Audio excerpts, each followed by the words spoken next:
Hello, everybody. I'm Howard David in Mizlou Control in New York. You've seen it time and time again. The forward pass, the dramatic, super-skilled completion, or the game-winning touchdown.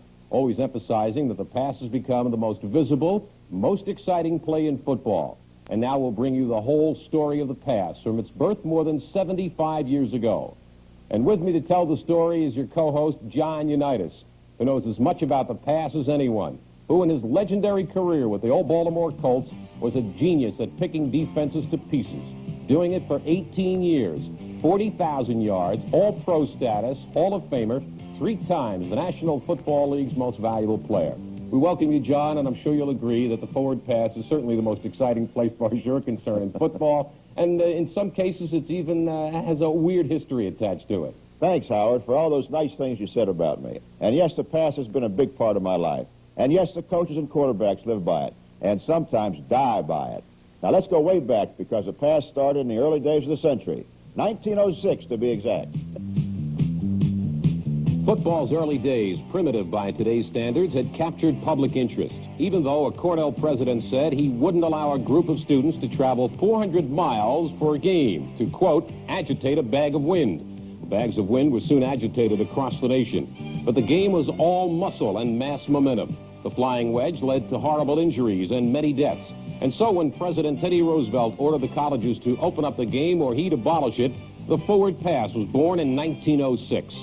There were some strange limitations in those days. A pass had to be thrown at least 5 yards to right or left of the center. And so lengthwise stripes were added to the horizontal stripes, making the field look like a checkerboard or gridiron, giving a new name to the field. Meanwhile, an incomplete pass could be recovered by the defense if touched by the offense, John. And a pass caught over the goal line was a touchback for the defense and not a TD. And an incomplete pass over the goal line was also a touchback.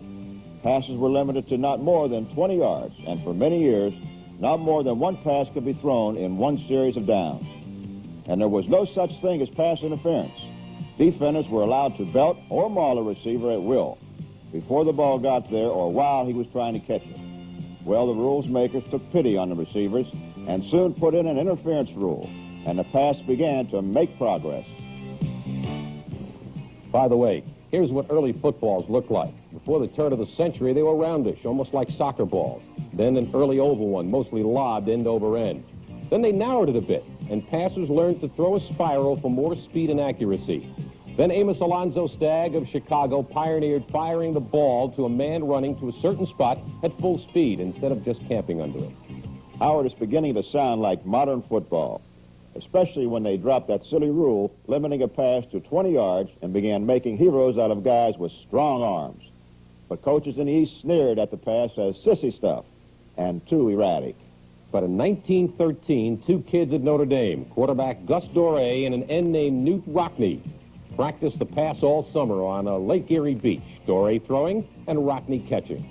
Mighty Army had scheduled Little Notre Dame as a breather that year. Well, Easterners had never seen pass routes like that as Doré completed 17, mostly to an elusive Rockne for a 35-13 upset of the year, and soon the pass became a common weapon. And, John, among the passing combinations that followed, the first nationally acclaimed duo showed up at Michigan in 1925-26, where fielding Hurry-Up Yost had an All-America twosome in quarterback Benny Friedman and end Benny Oosterbaan. Friedman adept at hitting receivers right on the money, and Oosterbaan talented, a whiz on pass routes. By now, the pass was so popular with fans, coaches were coming up with stunts with it. Incidentally, Howard, do you know who devised the first screen pass? No, but I'm sure you looked it up, so come on, lay it on me. Nope, I knew it all the time. Bob Zupke of Illinois, along about 1920. He also designed the flea flicker, which grew into many versions, the basic one being a quick toss behind a line to reversing back, who stops and pitches it back to the first back, who fires it downfield to an end. And in 1934, they came up with the truly modern, slimmer, pointier ball, enabling the passer to grip it better and even toss an even tighter spiral. And the floodgates really opened for the pass.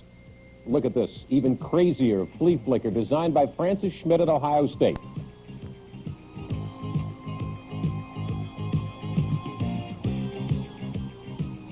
Howard, then from the Southwest came the first modern folk hero of the pass. And I hate to admit it, but he wasn't even a quarterback. Sammy Baugh of Texas Christian was a gangling 6'3" triple threat tailback. The first guy of whom it was said, he's got a rifle for an arm. John Ball was a good runner and superb punter and completed nearly 300 passes for his 3 years at TCU. Later, Sammy went on to stardom with the Washington Redskins. But let's hear about Ball's early years from Sammy himself. TCU, they stressed the passing game. Now, at that time, they were really the only team I thought in football that really stressed the passing game a lot. I know that we were given permission to throw any time that we wanted to. And Dutch Ma always would tell me, he said, you think along with the defense. You think what the defense is thinking you're going to do on this situation, you do the opposite. That's the way I was taught. And we gambled a lot, I guess, people would say at that time. But we played a fairly wide-open game, and I thought an interesting game, and we came nearer to playing like the pros do at this time than we did when I first went up into the pros. I think we had a more imagination in the passing game at TCU than we did when I first went to Washington. A lot has been made of the shotgun formation in the pros. Sam, how similar is the shotgun formation to the single wing that you used in the 30s? Well, we not only use the single wing, we use what they call the shotgun. We had one back sitting up in front of the tailback back there. We would get back about 7 yards, and we'd kick, quick kick, we'd run, or we'd pass from it. And we used it when I was in Washington there. We used that formation quite a bit. And the only thing we called it was double wing spread. Then everybody stopped using it for a while, and then San Francisco came back with it, and they called it shotgun formation. It's been that ever since. But we've used it in college. We used it in pro before they named it shotgun even. So there's nothing much difference in football now than there ever has been. There were other great passers in the late 1920s and 1930s who contributed much to the expanding aerial game. It was Bobby Dodd of Tennessee, Cliff Montgomery of Columbia, Sid Luckman, another Columbian, and of course the quarterback who in 1940 first harnessed the pass to the brand new T formation, adding a new dimension to the game, the old lefty himself, Stanford's Frankie Albert, guided by Coach Clark Shaughnessy, designer of the modern T. Meanwhile, Howard, the young NFL decided the best way to compete with the colleges was to go them one better with the pass. And the first great pro aerial duel came from the Green Bay Packers. The Packers trotted out quarterback Arnie Herber and the legendary end, Don Hudson of Alabama. Working from the single wing, Herber to Hudson in the late 1930s made the pass the best weapon yet seen. Before retiring, Hudson became the greatest receiver in pro history with a record 99 touchdown catches. By the 1950s, the pass was producing football's sharpest weapon. Fans wanted the lightning in the sky, the dramatic strikes for game winners. Passing yardage exceeded running in almost every pro game. 200 yards a game by one team was just an average ho-hum day. 3 touchdown passes per game were common. Now came the new glamour guys of football. Start first with Otto Graham after World War II with Paul Brown's Cleveland Browns. He zipped them short and long as the game took on new labels, fly patterns, post routes, flares, safety valves. He taught future quarterbacks how to use the clock with his 2-minute warning game. Right, John? He sure did. But let's hear it from Otto himself as our field reporter Gary Landau visits in New London, Connecticut with Captain Otto Graham, who recently retired from the U.S. Coast Guard Academy. Thank you, Johnny. With me is one of the men you might have picked up a few pointers from along the way, former Cleveland Browns star quarterback Otto Graham. How do you find the passing game in the NFL today compares with the passing game when you were in the NFL? I would say, frankly, that today the passing game is better than back in my day. There's no doubt in my mind about it. The players are better players. The quarterbacks are better passers. The receivers are faster and all that kind of stuff. But nowadays, of course, they call the nickel defense, for example. And back in my day, they had some zone and man for man. So you could throw the ball and lob the ball more and throw a softer pass, which was easier to catch. But nowadays, because there are so many people in the back there in the defense, that the passers have to throw the ball that much harder. And so therefore the receivers have to be able to catch the ball that much better, have much stronger hands. And it makes it very, very tough. And The rules today, of course, also, I think, are a big factor in this type of thing. It has helped the receivers immensely. And the shotgun, for example. I couldn't understand why it took so many teams a long time to use a shotgun. The Dallas Cowboys have used it for years. I used a shotgun back in 1963 when the Coast Guard Academy had its only undefeated untied season. We went to the shotgun because we had injured our quarterback. We had a back who could both run and pass. And we killed the team that should have beaten us. And any quarterback will tell you you'd rather throw from being further back the shotgun. So whenever you have a sure pass situation, to have a play-action pass is ridiculous because everybody in the stands knows you're going to throw the ball. Why waste that time? Let the quarterback get back and have a better chance to look downfield and find his receiver. Have the receivers a better chance to get open. Other greats, now retired, left stats proving their wizardry. Len Dawson of Kansas City, the longest pro career with 19 years and almost 29,000 yards passing. Bart Starr of the Packers hung in for 16 years and almost 25,000 yards. And let's not forget this one, called Roger the Dodger. Last name, Staubach. Navy's Heisman winner, spent 5 years in service before joining the Cowboys. But his 11 seasons produced glittering stardom and much magic of last-minute heroics. Too often they had to track him down and failed as slippery Roger made it look easy. His field of fire was nearly always on somebody's numbers of fingertips. No telling how many more than his 28,000 yards he'd have if not for his Navy service. But the NFL's all-time slippery character, still on the most wanted list posted by frustrated defenders, was Fran Tarkington, who made a living running for his life before putting the ball into Viking and Giants' hands. Fran ran up the biggest numbers of all, with 3,687 completions and a staggering 47,000 yards, which is about 25 miles. But we have to add one more super slinger to our list, that brash, confident kid from Alabama named Joe Willie Namath, who began throwing for 300-plus yards per game and predicted his upstart Jets would whip the favored Colts in the Super Bowl, and did just that. Our passing and records go hand in hand. How about Norm Van Brocken's record of 554 yards for the Rams against the Giants in 1951? The Chargers' Dan Fouts, 4,715 yards for a season in 1980. George Blanda of the Oilers tossing 68 passes in one game against the Bills in 1964. 42 completions by the Jets' Richard Todd against the 49ers in 1980. Most TDs in a game, a mark that may last forever. 8 shared by Sid Luckman of the Bears, Adrian Burke of the Eagles, George Blanda of the Oilers, Y.A. Tittle of the Giants, Joe Kapp of the Vikings. But what about the other end of the pass, John? When the ball's thrown, it has to be caught by some of the most talented athletes in football. And that talent means speed, great hands, timing, super concentration, running perfect routes. Just simple things like that. And don't forget toughness, not being afraid to get hit in midair. Don Maynard of the Jets kept his skills for 15 years, longest of any receiver, grabbing a record 633 for almost 12,000 yards, in the clear and in traffic. And Raymond Berry of the Colts helped make John Unitas famous, even with one leg a smidgen shorter than the other. With speed less than impressive, but with moves that could lose a defender at a phone booth. In 13 years, 631 catches, 68 touchdown receptions. Fred Biletnikoff of the Raiders, another receiver who only maybe could beat his grandmother in a foot race, but who had the hands of a magician. The Union of NFL defensive backs wanted to toss him a party when he hung up his cleats. But in a much swifter mold was Paul Warfield of the Browns, one of the fleetest of all receivers, who still holds the NFL mark of an average of 20 yards per catch.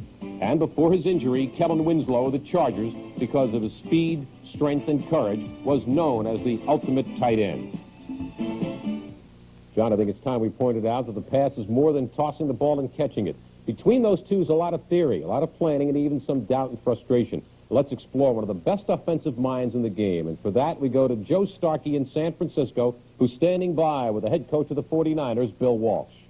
And, Bill, of course, you know, there are so many almost rumors about how you run an offense, the passing game that you have, and how incredibly innovative it is. How many different passing plays do you have, really? Well, we don't count them by plays, but I would expect that in a given game plan there are over 100.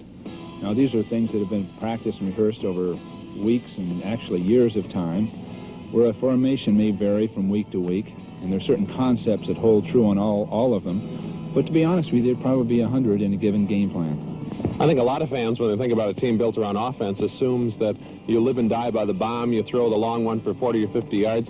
But that isn't really the Bill Walsh style of passing. The 49ers certainly do not operate that way. Obviously, you like to get it, but it's not built around the long pass, is it? No, it's built around really success, consistency, a method of moving the ball with the same kind of consistency or more consistency than a running game. And so we're looking for a high percentage of completions and a good yardage on our completions, but to build from one pass play to another, and then when we see a chance to go deep, we go deep.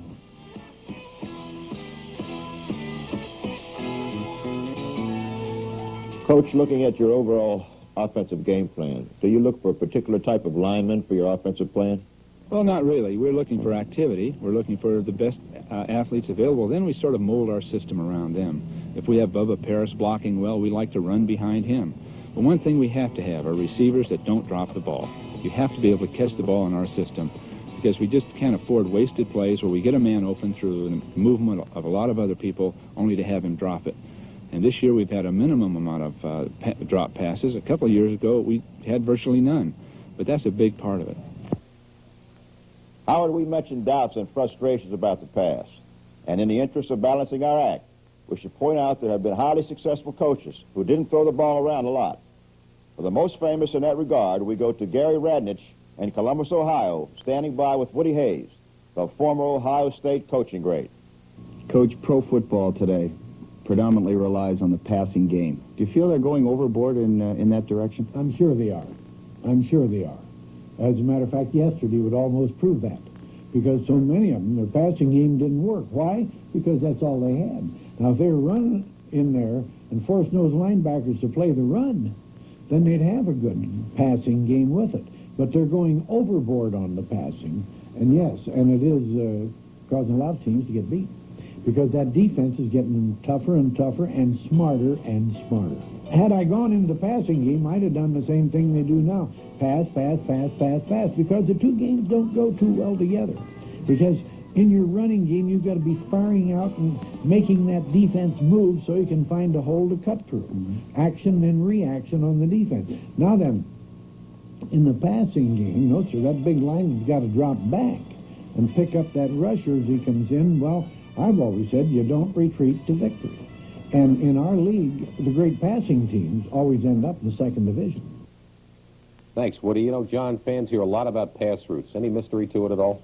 Not at all, Howard. Let's take a look at just a few of the most common run by the receivers. This is a combination pattern by the two receivers. One, the outside going down and in, the inside going down and out. It's called a drag pattern. Otis Taylor here on what they just called a flanker over the middle. Very simply done, and a fine reception and a tremendous hit right here. Well, that hurts you, sweetheart. Great running and great balance by Otis Taylor, one of the best ones in the league. And again, Otis Taylor on a down and corner, what we would call a corner pattern with a tremendous catch. The ball being thrown outside, for no one's going to receive it except him. Earlier, John, we talked about old-time receivers who got knocked silly even before they touched the ball. Today, interference rules are an absolute must, even though many calls are controversial. And so, with the benefit of actual game film, we'd like you to point out what is and what isn't pass interference. Howard, as one who lived and died with it, I'd be glad to. The ball was being overrun by the defensive man. The offensive man has a right to come back for the football. There was a bumping action right there, which you saw. The offensive man got in the way of the defensive man got in the way of the offensive man and stopped him from going after the football. Here you see a tripping call by the official right there as the defender tripped the offensive man coming in. Right here, this call could go either way, interference or not, but I don't think his feet were in bounds, but the interference call was best a very difficult call for the official.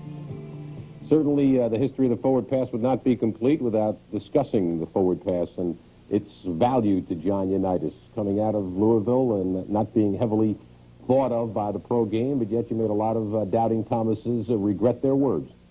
Well, we had a lot of fun, Howard. We had a long career, but you can't receive all the credit for myself. I think when you're successful, like we had been in Baltimore, that all that success goes to the people that you played with. You know, certainly without a Raymond Berry or Lenny Moore or Jimmy Orr or John Mackey, no one would ever heard of Johnny Unitas.